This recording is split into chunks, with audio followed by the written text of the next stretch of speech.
importancia de reflexionar. Vivimos en una época donde la gente no reflexiona de las cosas que decimos, que hacemos. Vivimos en una época donde la gente no tenemos tiempo para pensar. Realmente esa es la realidad. No hay tiempo para pensar. No hay tiempo para hacer las cosas, no hay tiempo para nada, no hay tiempo para los hijos, no hay tiempo para la familia, no hay tiempo para orar. Y esta situación nos ha llevado a volvernos personas que no son críticas. Y nos ha llevado a creer todo lo que nos dicen sin cuestionar. Y este es el problema de la realidad de esta época. Y el problema no es que la gente no quiera visitar las iglesias. El problema es que los que estamos en la iglesia no reflexionamos en la persona de Dios. No reflexionamos en lo que la iglesia es y en lo que el Señor es. Y este día, de hecho, vamos a platicar la importancia de aprender a reflexionar. Vea lo que dice la palabra. Salmo 57:6, ¿lo tienen? Va, vea lo que dice la palabra. Red han armado a mis pasos, se ha batido mi alma, hoyo han cavado delante de mí, en medio de él han caído ellos mismos. Y ahí aparece una palabrita. ¿Cómo dice esa palabra que aparece ahí pegadito? Selah. Leemos hasta ahí. Buen Dios y Padre que está en los cielos, te agradecemos, Señor, por tu palabra. Habla a nuestro corazón, habla a nuestra vida y permítenos, Señor, aprender más de ti esta preciosa mañana. Bendice hoy nuestro corazón y guíanos, Señor, en el nombre poderoso de Jesús. Amén y amén. Puede tomar su asiento. El problema no es que la gente marque o no marque su Biblia. El problema es que la Biblia no nos está marcando a nosotros. Y ese es el problema. Decía un pastor, que es, mi respeto, es un tremendo teólogo, Pastor Miguel Núñez, en una conferencia de expositores en Master Seminaries, decía él, el problema de este siglo es que la iglesia no es marcada por la Biblia. Y vemos personas dentro de las congregaciones que hemos pasado años en las iglesias y no hemos dejado que la palabra marque nuestra vida. Y la palabra no está marcando nuestro corazón. Prueba de ello es que venimos a la iglesia, escuchamos una predicación, escuchamos una palabra, quizás el expositor de la Biblia es un buen expositor y nos toca el corazón, pero el problema es lo que sucede cuando salimos de la iglesia. Seguimos siendo las mismas personas, con las mismas malas actitudes. Entonces ahí tenemos una realidad, que no estamos dejando que el Espíritu Santo ministre en nuestra vida. Ahora, pastor, ¿y esto que está hablando qué tiene que ver con este versículo? Yo quiero que le ponga atención a una palabra. De este versículo solo vamos a usar una palabra. Y esa palabra nos va a servir y nos va a abrir todo lo que queremos hablar este día. Y es la última palabra que aparece en ese versículo. ¿Cuál es la última palabra que aparece ahí? Vuélvalo a decir. Selah. Selah. Díganle al que tiene la par. Selah. Selah. ¿Qué es Selah? ¿Qué significa eso? ¿Por qué Dios dejó que los traductores de la Biblia escribieran esa palabra y no la tradujeran, sino que la dejaran como se escucha en el español su pronunciación? ¿Por qué Dios no dejó que la tradujera? ¿Por qué esa palabra está ahí? ¿Por qué aparece esta palabra? Y si usted es un lector de la Biblia, sabe que esta palabra se repite en el libro de Job y también en el libro de Salmos. Y en ninguna otra parte de la Biblia vuelve a aparecer. ¿Qué significa esta palabra? En hebreo, la palabra Selah se puede traducir como pausa. Pausa, detenerse. Pastor, ¿y eso qué tiene que ver con reflexionar? ¿O qué tiene que ver con mi lectura bíblica? Todo. Cuando los salmistas escribían en los salmos la palabra Selah, tenían en su mente que el que estaba leyendo el salmo se detuviera en su lectura. y cuando se detuviera en su lectura, se quedara reflexionando, porque la palabra Selah también quiere decir medir en balanza. Y lo que entenderíamos nosotros es la acción de meditar en algo, o en pocas palabras, reflexionar o pensar en algo. ¿Y qué es ese algo que debemos meditar y pensar cuando encontramos la palabra Selah? Le voy a explicar. Los salmos son afirmaciones. Y esas afirmaciones que aparecen en los salmos, porque dice, Jehová es mi luz y mi salvador. Jehová es la fortaleza de mi vida. ¿Qué son esas afirmaciones? Pero el salmista no nos está explicando por qué Jehová es su fortaleza. Solo dice que Jehová es su fortaleza. Entonces ahí entra el Selah. El Selah es una pausa para que yo reflexione en la afirmación que está haciendo el salmista y analice por qué razón para el salmista era su fortaleza. Pero más importante todavía, por qué razón para mí Jehová es mi fortaleza. ¿Me está siguiendo la iglesia? O sea que la idea es sentarse y pensar. Y aquí tenemos un clavo. Porque la sociedad actual no quiere pensar. Queremos que alguien más piense por nosotros. Por ejemplo, los jóvenes les dejan, hagan un resumen de la Ilíada. Ay, ¿y cuántas páginas tiene el libro? 200. Un resumen voy a buscar. Y se busca en internet un resumen mal hecho, mal escrito, y lo copia y lo pega. Mire qué raro, todos los del salón pensaron lo mismo. Y cuando viene el maestro y empieza a ver, y todos dijeron lo mismo. Porque fueron a la misma fuente. No pensaron, no, solo lo copiaron y lo reescribieron, le cambiaron 1, 2, 3 palabras y lo transcribimos tal cual y no lo analizamos. No lo analizamos. No se leyó nada. Le decimos a las personas, hermano, predique la palabra. Y las personas, en lugar de predicar y enseñarnos la palabra de Dios, comienzan a imitar a un predicador. Hay muchas personas que quieren predicar como Dante Gebel, quieren predicar como algún pastor famoso y quieren hablar como el pastor y como ese pastor y pararse como esa persona y hablar. ¿Por qué? Porque no estamos meditando en la palabra y no dejamos que Dios nos use. ¿Aló? ¿Estamos acá? Entonces aquí tenemos un clavo. Dios está interesado en que los cristianos aprendamos a reflexionar en su palabra y analizar qué es lo que Dios quiere de nosotros. Hay muchos de nosotros que no sabemos ni para dónde vamos. No sabemos qué hacer mañana, no sabemos para dónde va nuestra vida, no sabemos nada, no sabemos hacia dónde vamos. Todo el tiempo estamos apurados y no hay una visión clara. ¿Por qué no tengo una visión clara? Porque no me he sentado con Dios y he dejado que su palabra me edifique. Mire, yo he sido una persona que yo he sido fanático, pero fanático a aprender. Fanático, hermano. De hecho, mi misma motivación por querer aprender fue la que me llevó a estudiar teología. Yo no estudié teología para volverme pastor, yo estudié teología porque yo quería aprender de Dios. Sin saber los planes y propósitos que Dios tenía para mi vida, pero mi deseo era aprender. Hermano, yo no tuve los privilegios de que alguien me ayudara a pagar mi carrera en la universidad. Yo tenía que trabajar para poder pagar, pero me costó un mundo, hermano, me costó un montón. Pero mi deseo de querer salir adelante y aprender me llevó a no darme por vencido. Jóvenes, si tus padres no te pueden ayudar, tú te puedes agarrar de la mano de Dios y Dios te va a ayudar a salir adelante. ¿Cuándo dicen amén?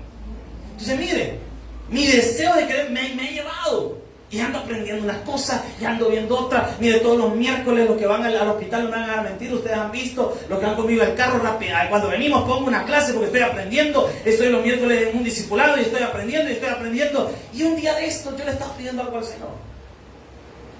Yo quiero estudiar en un seminario de Estados Unidos. Obviamente no irme para allá, ¿verdad? Sino que en línea. Y quiero estudiar una maestría en divinidades.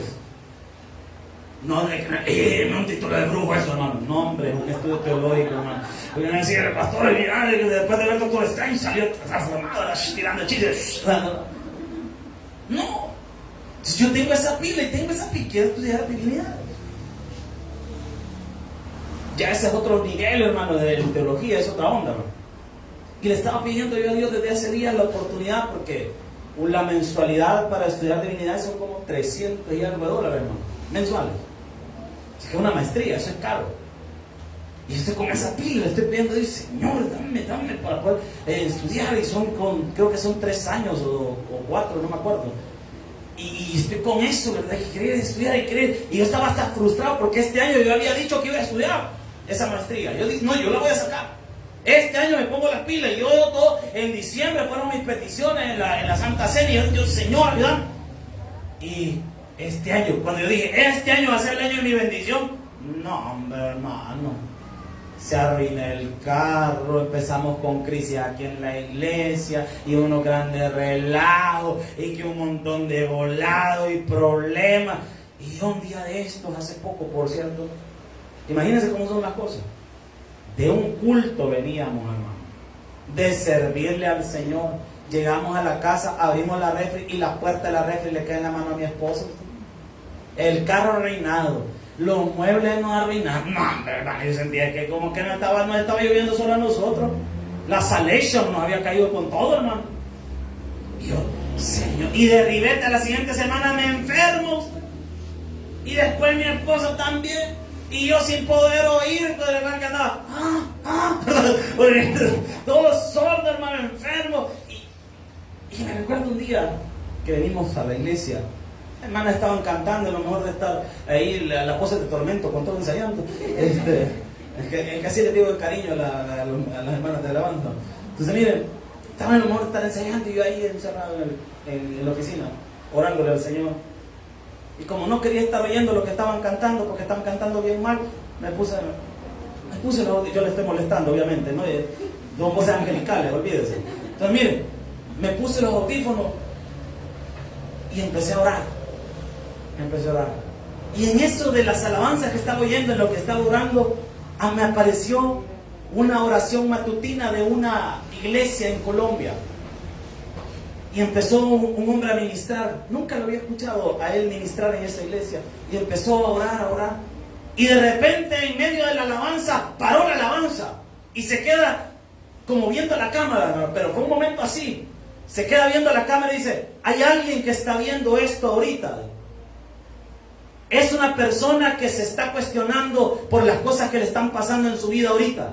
Y yo, caray, ¿cómo que me está hablando? Yo todavía hasta abrí los ojos.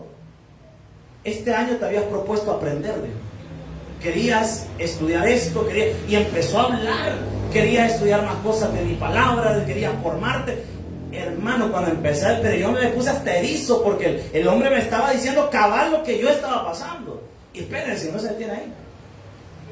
Y dice en ese momento, el Señor dice, cuando digo esa palabra, el Señor dice, yo te cerré las puertas porque este año yo quiero ser tu maestro.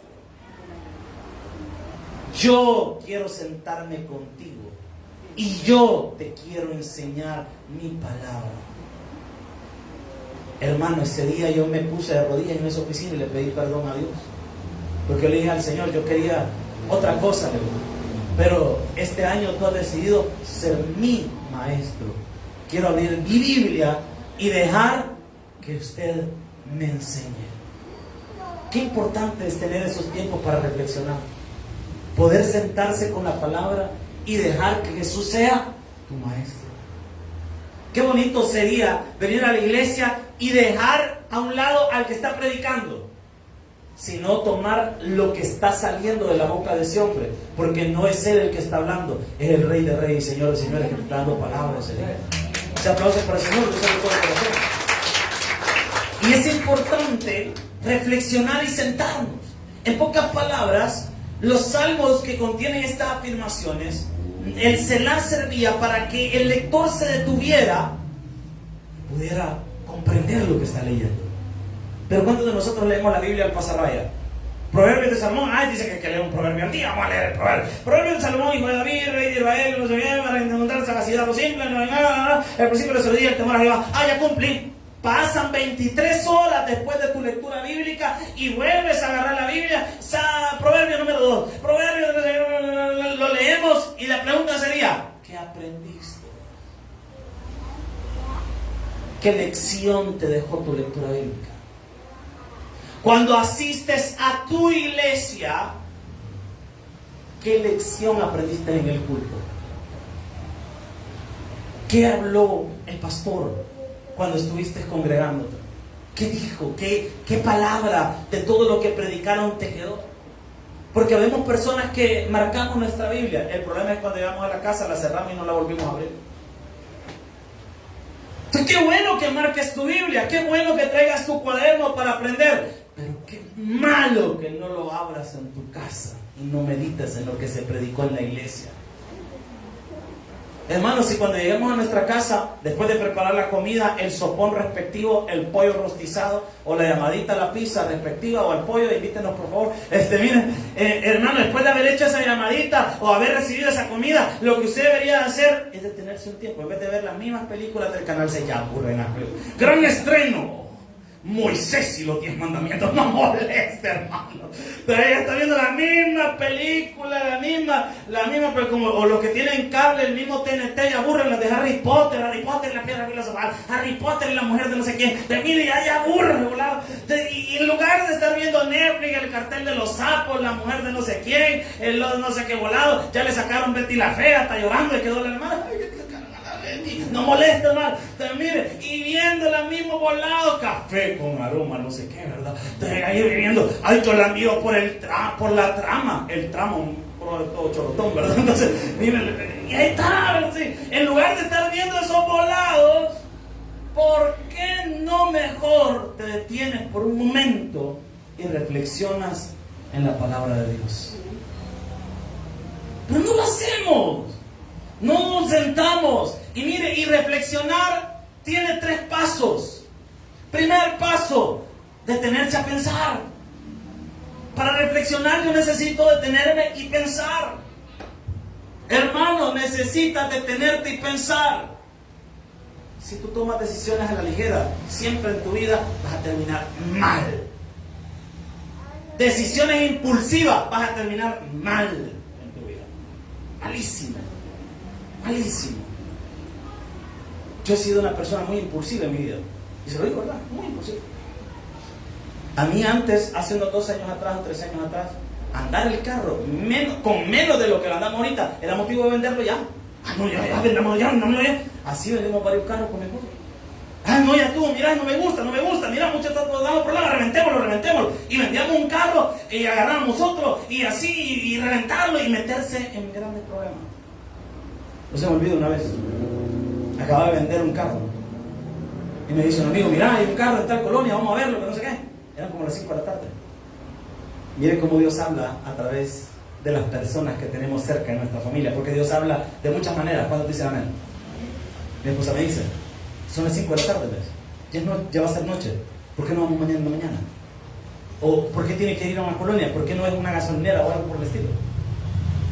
¿Por qué tiene que ser una colonia? No, que no sé qué, que ahí tranquilo, que no, hombre, si mi amigo me va a llevar, ¿cómo vas a creer si todo está bien? Y no, venga. Y vamos, en la noche. Primer error. Segundo error.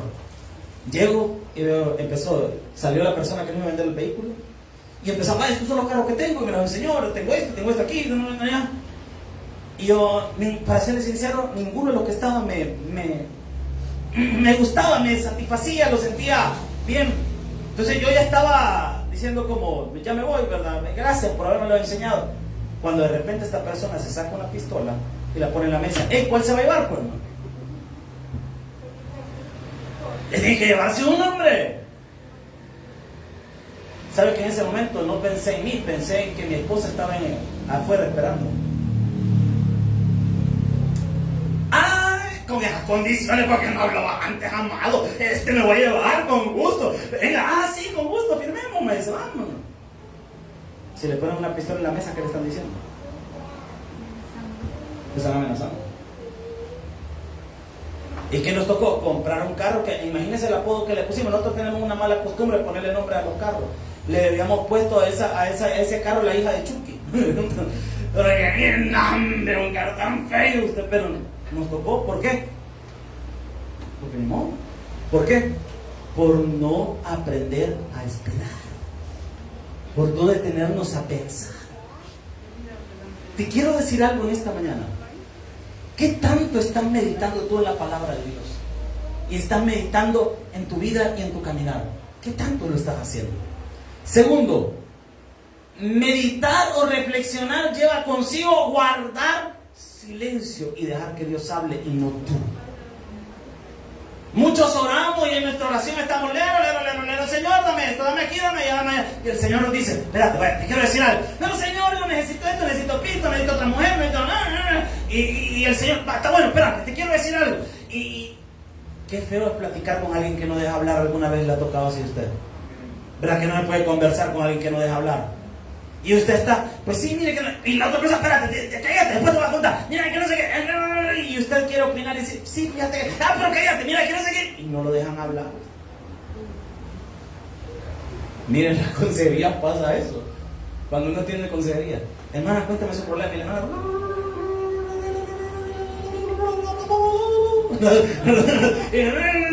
y de repente uno quiere opinar, ¿verdad? Decirle el consejo, pero fíjese, espérese, cállese, pastor, quiero contarle bien.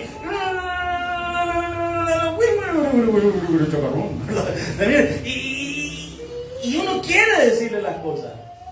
Y de repente ya pasaron como 30 minutos. Uno dice, mira, hermana, gracias, pastor, mira cómo me ha ayudado, muchas gracias, Dios lo bendiga. Y uno no dijo nada. No me va a hablar. Entonces lo mismo le ocurre con Dios. La oración es una conversación. ¿Cuántos dicen amén? Pero lástima que a veces la convertimos en un monólogo. Nosotros hablamos y no dejamos que Dios nos hable. Porque cuando oramos, inmediatamente al terminar nuestra oración, deberíamos de abrir la Biblia y dejar que Dios nos hable. Y leer despacito, detalladito, cada palabra. Detenerme y analizar qué nos está hablando Dios. Y después de guardar silencio viene la última parte, que es reflexionar en lo que Dios te está diciendo. ¿Qué te está hablando Dios? Hermanos, ¿cuándo estuvimos el miércoles aquí en la iglesia? ¿Qué te habló Dios el miércoles? Si haces estudio bíblico, Dios siempre habla, hermano. No importa el título que tenga el culto, Dios siempre habla. ¿Qué te dijo el miércoles? ¿Qué aprendiste el miércoles? No, pastor, yo dormido estaba. ¿Qué aprendiste el miércoles? ¿Quiénes estuvieron el jueves en el estudio bíblico del jueves?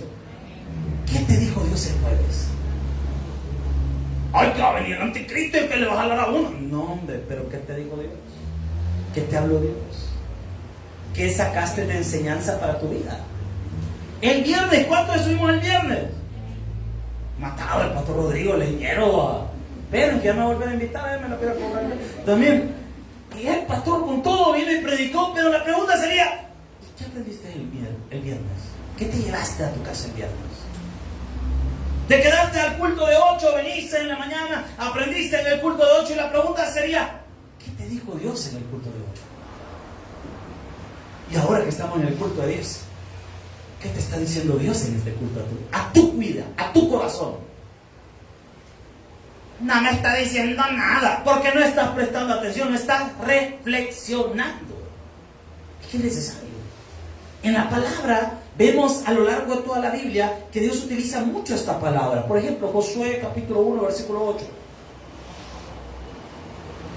Josué capítulo 1, versículo 8. ¿Estamos aprendiendo, iglesia? Josué capítulo 1, versículo número 8. Josué 1, 8. ¿Lo tiene? Ve lo que dice la palabra. Nunca se apartará de tu boca el que dice.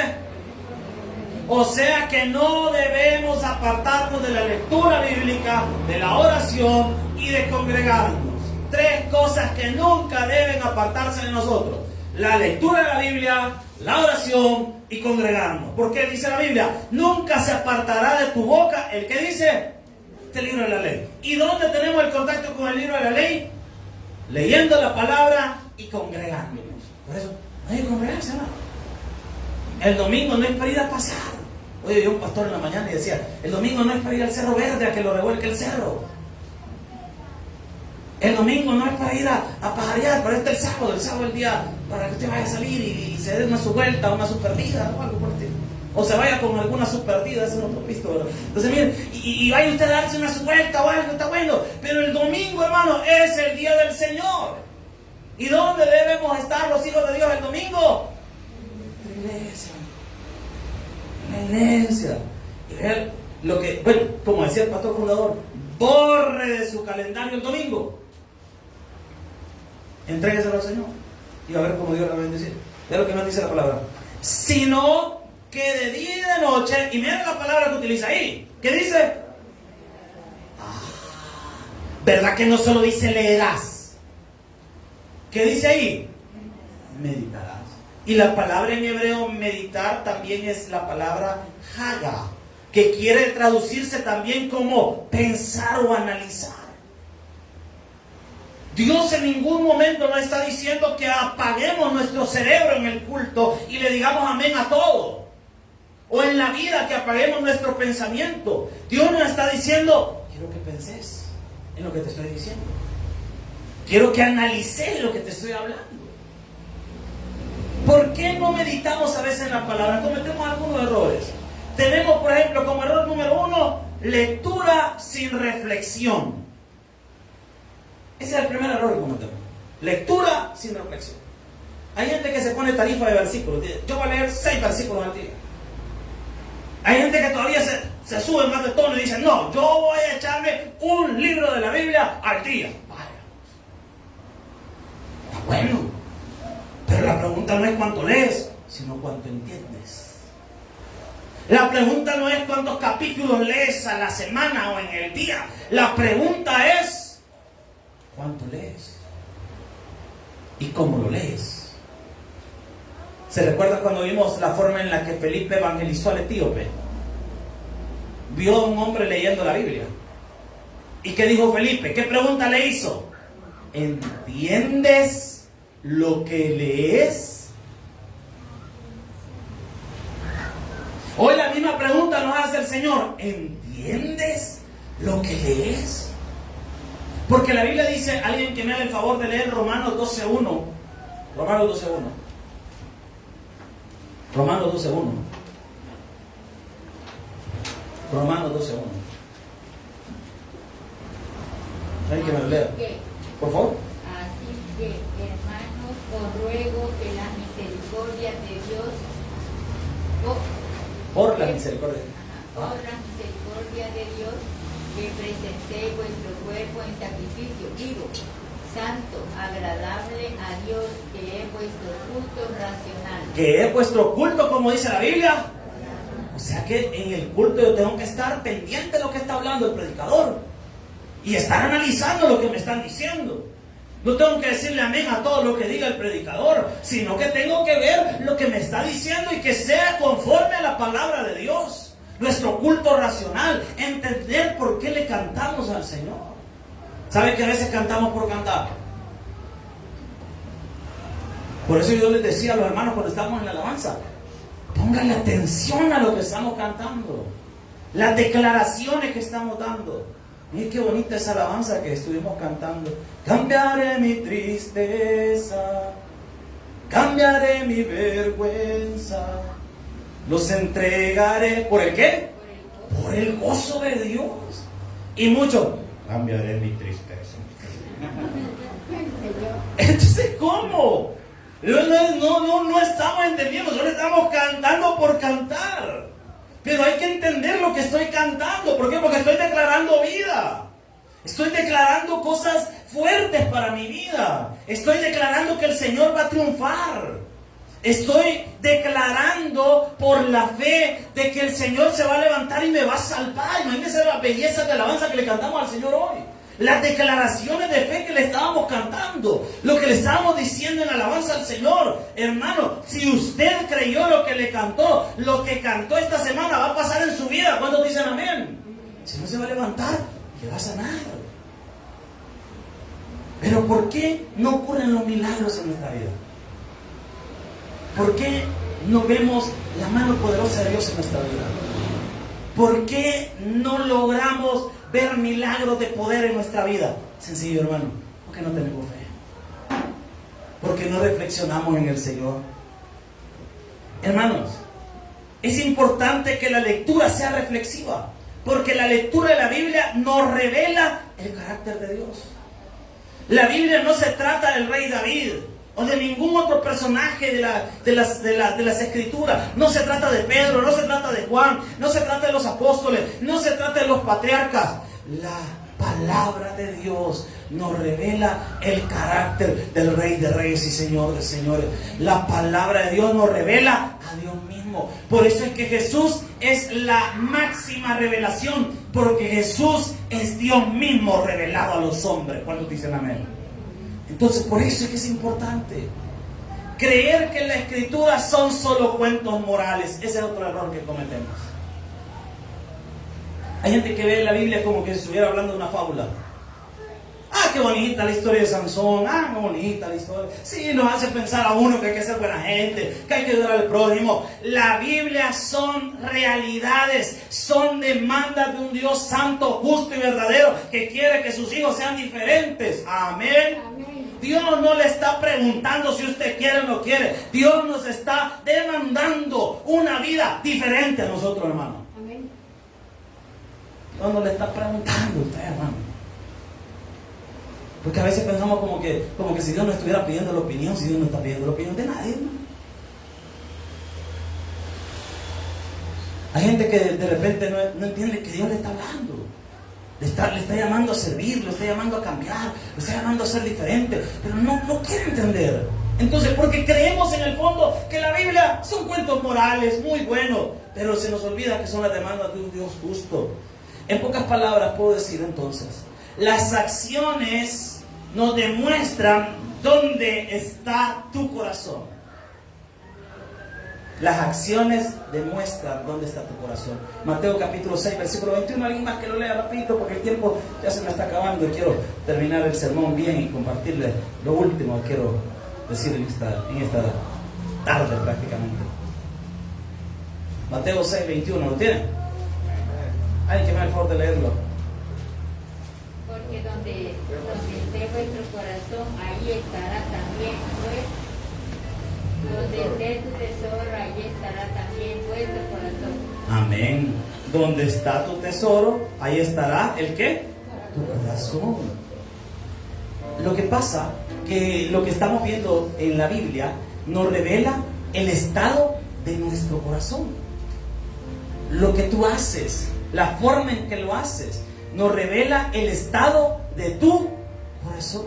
¿Cómo está tu corazón?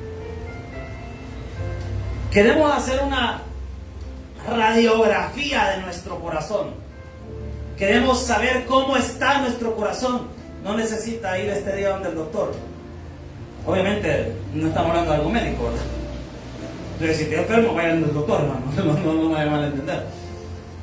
¿Sabe qué tiene que analizar usted? Para saber cómo está su espiritualidad. Vea sus acciones. Así vamos a saber qué tan espiritual está usted. Si usted es una persona arrogante, si usted es una persona que no honra al Señor, entonces así está tu corazón. Tus acciones revelan lo que hay en tu corazón. Por ejemplo, si faltamos a la iglesia por X situación, no nos preocupamos. Hay gente que no se preocupa. Hay gente que hasta más duerme. Ay, no fui a la iglesia. Ay, dormamos. Ay, vamos otro día. Ay, y no pasa nada. Está bien. Hay gente que es como, la iglesia no la vamos a ver. Ahí voy a la otra semana. Está bien. Pero sentimos lo mismo cuando no vamos al trabajo. Mire, la gente se rebusca por ir a trabajar. Si no, vean mañana a las 6 de la mañana cómo va a estar toda esta calle. Y la gente ya va en el bus y ya porque le agarró la tarde y va la día. Y como que es cobrador, hasta allá va. Avisa, centro. Ahí para y llora usted. No, porque voy a llegar tarde. O cuando no tenemos dinero. Ay, hermano. Si cuando no tenemos pisto nos nota en la cara, hermano. ¿Qué anda, hermana? Nada, no pasa nada. Hermana, mire, pero yo la veo algo alterada. ¿Y por qué? ¿Y para qué? ¿Y qué pasa? Hermana, ¿verdad que no tiene pisto? ¿Cómo adivinó? Alterada. No tiene miedo. Si nosotros entendiéramos quién es Jesús, lo que significa la oración, lo que significa congregarse, lo que significa la palabra, el día que tú no vinieras a la iglesia, no estarías tranquilo en tu casa. Sería imposible. Porque si tú no, si que Dios me iba a hablar ahora, me perdí mi bendición, me perdí la oportunidad de que Dios me hiciera mi milagro, me perdí la oportunidad de hablar con el Padre, de estar con Él, me lo perdí. Estarías buscándolo. No podrías estar sin Él, por si tú entendieras lo que Él es. Por eso es que Jesús le dijo a la samaritana, si tú supieras con quién estás hablando, tú me pedirías agua a mí, le dijo Jesús. Lo mismo nos pasa a nosotros, estamos igual de la samaritana. Estamos hablando con Jesús, lo tenemos a veces en su presencia aquí en la iglesia, pero no sabemos con quién estamos hablando. Porque si lo entendiéramos, nuestra actitud fuera diferente. Nuestra actitud fuera diferente. Esto es como, y finalizo con esto, por el tiempo ya se me terminó. Como cuando alguien está enamorado. Voy a preguntarle algo. Sé que va a sonar absurdo, pero va a servir para mi ilustración. ¿Alguna vez tuvo un amor platónico usted? Si está con su pareja cerca, no diga nada, pues no hace que no, de verdad, porque hay algunos hombres, en verdad, si es amor platónico, hombre, ¿cómo va a estar? ¿Y usted cree que le va a hacer caso a esa actriz o a su esposo? Este hombre, mire las películas más de las mujeres, las de Seiya. Mire, hermano, ¿sí? ¿Cómo le van a hacer? Mire, solo basta verlo, hermano. No, si antes le echó caso a usted, hermano. Entonces, no sé si usted ha tenido alguna vez un amor platónico. Un artista, un cantante, una cantante que usted la ve. Imagínese que por azares de la vida usted tuviera enfrente a esa persona y la oportunidad de hablar con ella. ¿Cómo estaría usted? Nervioso, afanado, bien arreglado. ¿Por qué? Porque hablar con esa persona. Tenemos la oportunidad de hablar con Dios, hermano. ¿Entiende usted lo que estamos diciendo? Está hablando con el ser que puede cambiar su vida completamente. Estamos hablando con el ser que le puede sanar todo su cuerpo. Estamos hablando con el ser que puede ayudar a sus hijos a que sean triunfadores, llevárselos al cielo. Estamos hablando del ser que cambia la vida. Estamos hablando del dueño de todo y no lo aprovechamos. Porque nos sucede lo que dice Santiago, y con esto termino. Santiago capítulo 1, versículo número 22 al 25. Dice la palabra: pero sed hacedores de la palabra, y no tan solamente, que dice, engañándoos a vosotros mismos. Porque si alguno es oidor de la palabra, pero no hacedor de ella, este es semejante al hombre que se considera en un espejo su rostro natural.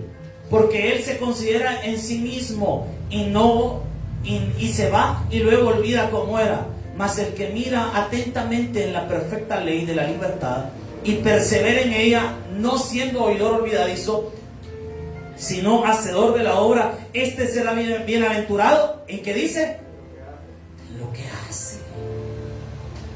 O sea que cuando tú meditas en la Biblia, cuando tú meditas en la palabra, cuando tú reflexionas en la palabra, Dios va a hacer grandes cosas en tu vida. ¿Cuánto queremos esas grandes cosas del Señor? Medite la palabra, búsquele de todo corazón y ámelo sobre todas las cosas. Regale un fuerte aplauso al Señor. Vamos a orar. Bendito Dios, te agradecemos en esta oportunidad el estar en tu casa, en el nombre de Jesús. Sigamos orando. Creo que la predicación fue excelente, buenísima. Es el momento de hacer una pausa en nuestras vidas, a ver a dónde queremos llegar.